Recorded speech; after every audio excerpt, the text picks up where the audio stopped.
All right. So, Yay. question from Robert. So, Robert says, would it be considered forcing a belief if government public school teach kids their education like evolution? People like to say we like to force our religion with creationist school. How do I respond? And then the next part, when would it be considered me forcing my belief? This is a follow-up question. To me, I don't think, well, so if Christians want to create a school where their kids can go and get a certain education, there's no forcing there.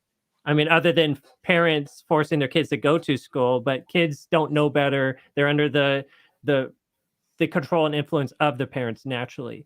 But the school itself isn't forcing anybody to go to that school.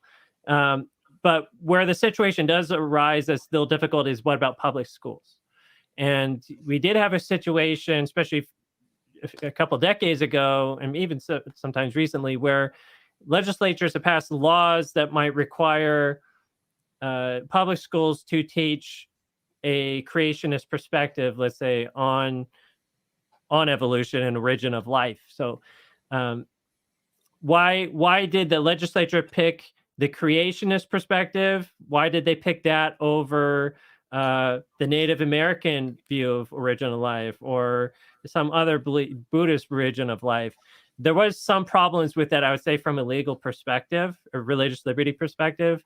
And this just draws into the problem of a public school trying to address the issue of origin of life. And I'm not necessarily a fan of public schools, period, because now you have the government in the position of educating kids, and how is the government at all going to be able to properly touch on and educate people on something that has such large implications on worldview?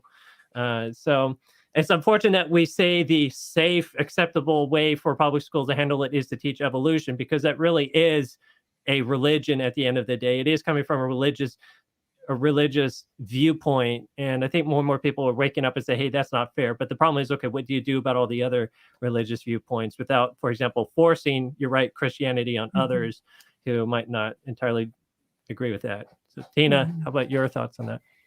I mean, I guess like I went to public school for most of my academic career. I only went to private school for a few years, but I went to high school and public school all 4 years. And I do remember when they were teaching evolution and biology and chemistry and in anatomy and all that. And so I went up to my teacher after the lesson, where they introduced evolution. And I said, I don't agree with it. And he's like, well, you don't have to. He's like, that's your choice. And, but, this is the curriculum. So you learn it. And what, the advice was from my church, leadership was, you can learn it, but you don't, if they're asking the question, like you can say, the book says, this is the answer, but, I don't, this is not something I believe. And so you can, as a Christian in a public school, you can still, maintain your beliefs while still learning the curriculum that they're asking you to. I mean, it's almost like, in my perspective, I guess it's more like, when I was in my sophomore year as well, we learned about other religions. And so, I learned about Islam and Buddhism and other religions in our social studies. And so just as a, world perspective, and it was really interesting. And I was like, it almost came across that way. It should have, I felt like it shouldn't have been the science class. It should have been the social studies class. Like, this is just another perspective.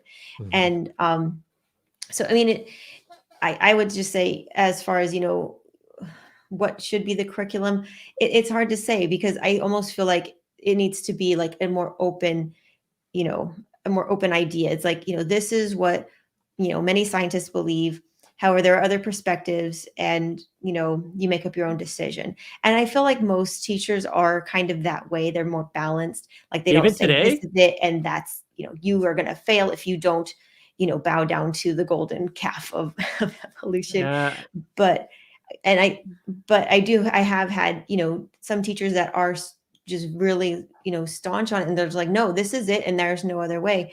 And I happened to be in college. I was in anthropology, and the teacher said, Christianity just is one, creation myth. Buddhism has their creation myth. They're all just creation myths.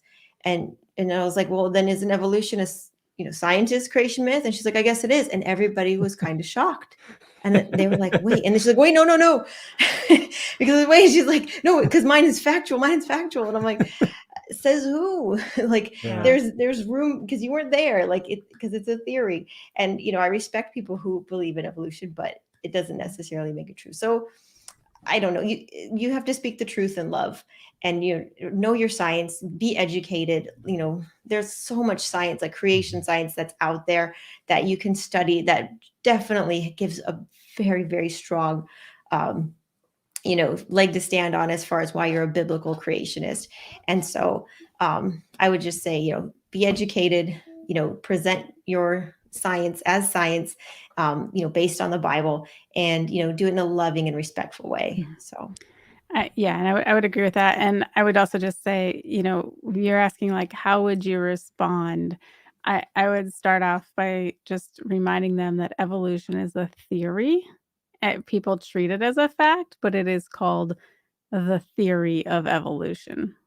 So you have to believe some certain things to be true in order to believe in the theory of evolution. And the way it is taught in school is that it is oftentimes is that it is these are scientific facts, but they're not. They're actually theories. And when the more you look into it, it's theory upon theory upon theory upon theory upon theory. Yeah, I mean, the biggest example I think of lately was the Big Bang Theory. Like a few years ago, somehow it changed from being a theory to everybody talking about a fact. Well, whatever billion years ago when the Big Bang happened, blah, blah, blah, blah, blah, until the James Webb telescope gets online and start looking, and all these things we're seeing, observing, are completely disproving or bringing strong doubts about the Big Bang Theory now. So it's one of these things where, what might seem so obvious to people today, just wait a little bit, and then we realize it truly was a theory. Yeah. And I can share, I was raised in public school, and I because I wasn't raised in a church, I didn't actually know the creation perspective when I was growing up. It wasn't until post-college that I actually learned what creationists believed and taught, and like what the Bible said about creation and everything. Like I had zero concept of that growing up. But what was interesting to me was even my science teachers who had to teach us evolution questioned it. Like they said things like my when my first one said, "I know not everyone believes this, and you've been and some of you have, your parents have authorized you to sit in the hallway during class and do this book report thing instead. You can leave the class and go do that." And I just thought that was interesting that, like, I thought I was being taught this was fact, and yet in learning it as fact, but yet the teacher did say, like, not everyone believes this and some people could be excused. And so, and then the other irony was the whole time I was learning it, being taught it as fact, my intuition, I think we know truth. We have like a radar for truth that's built that God gave us. And that alarm system was going off all the time when I was being taught evolution. Like this is that there was just so many things that didn't make sense to me, that didn't add up. And so it always just left me a bit kind of like wondering what else was out there.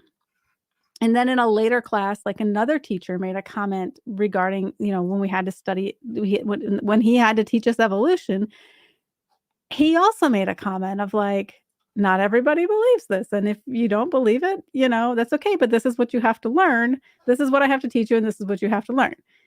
And then he went on teaching it all. And that stuck with me. And then in college, there was like a classmate when some stuff was coming into a course about the timelines of history. This classmate was like, if you believe that, like telling me like there was something different.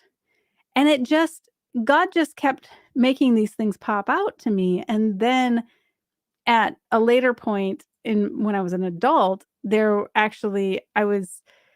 I came across a very large discussion going on in a church about the church university about this topic that really dove into it. And I really studied it out myself.